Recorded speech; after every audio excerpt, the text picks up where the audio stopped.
This video is brought to you by Hit Point Press and their Big Bad Booklet series. Hello and welcome back to The Gallant Goblin. Today's little product is something that I've been waiting on for a while, and I'm hoping this is the first chapter in a whole new line from Paizo. This is the Starfinder Alien Character Deck. Many thanks to Paizo for sending it to us to review with you. It contains the playable stats you need for 51 playable Starfinder races, and 51 sounds like a lot, but Starfinder is introducing new races at such a rapid pace that I can't even find a full list of them to tell you exactly how many there are in total. 46 of the races in here are taken from across the published Starfinder rulebooks, but there are also 5 new playable races, including one that's near and dear to my little heart, and I know yours too. So let's open this little box up, see what we have, and how we can use them in our games. The cards themselves are standard playing card size, 2.5 by 3.5 inches. On the front, you have the art and name of the race, and on the back, you have the stats and abilities you need to play a character of that race. The top of the card gives you their size, land speed, and subtypes.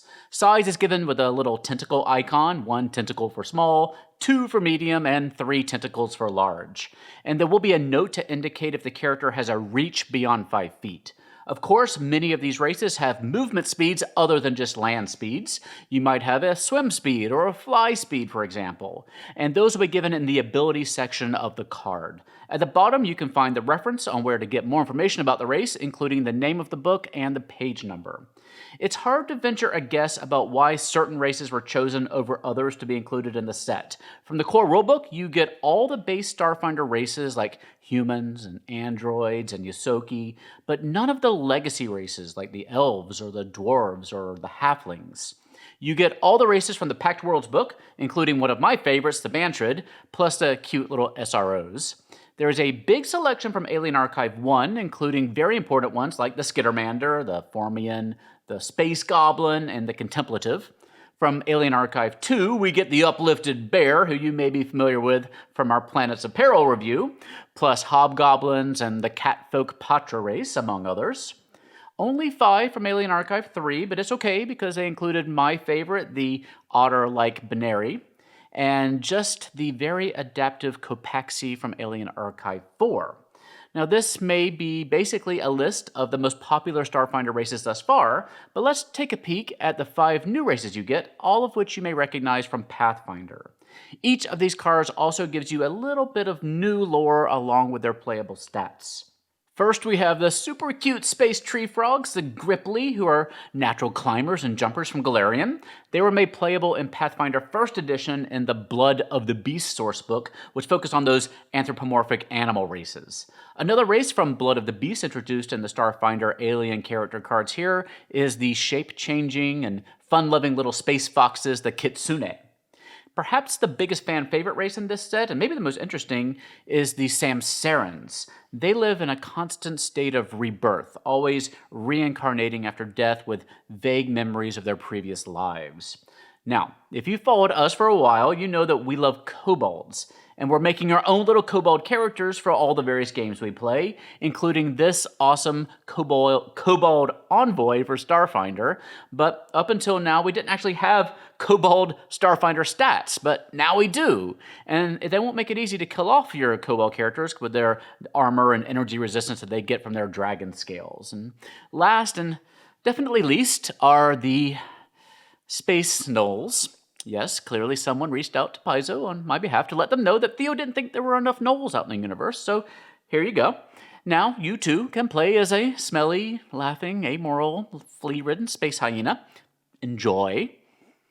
You also get double-sided cards full of Starfinder occupations like Junker, Gap Historian, and Long-Haul Cargo Pilot, and personality traits like Devious, Fickle, and Trendy, plus a card of instructions to help you get the most out of your deck.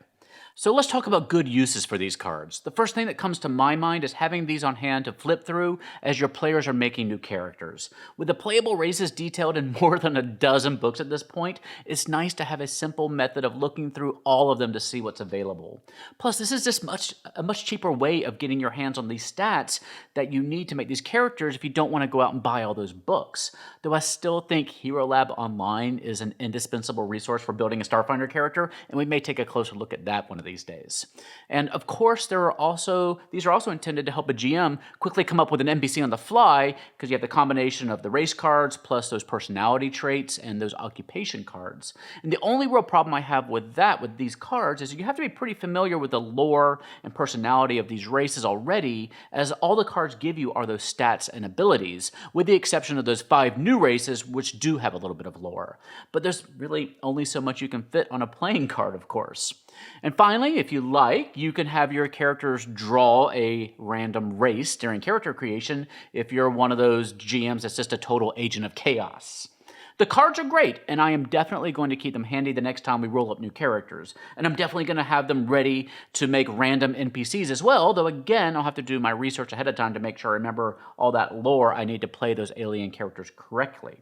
And I hope this is just the first of a new line of alien character cards from Paizo.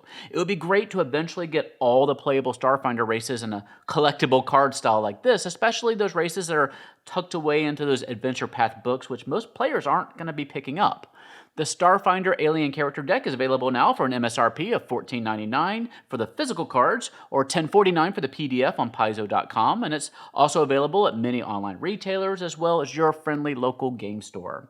Let me know what you think of the cards and the new races, including the Gnolls, in the comment section below. Many thanks to our sponsor for this video, Hit Point Press, and their Big Bad Booklet series. I do hope by now that you've gone out and checked out the Big Bad Booklet series, which I've been enjoying immensely for the past few years. Each booklet gives you everything you need to run a fun adventure using 5e rules, all focused around a new big bad each month. The booklet arrives like a little comic book full of original art and new stat blocks, lots of cool story beats and story hooks, and just everything you need to run a fun adventure. This month, come meet Shen, a devious and playful underwater clam monster who can evolve into more fearsome and powerful forms. Will you celebrate a victory or clam up when you're in too deep? Subscribe today at bigbads.com. And thank you for watching today. We recently received a package from Paizo which contained these cards, plus 3 very interesting books that I'm eager to share with you.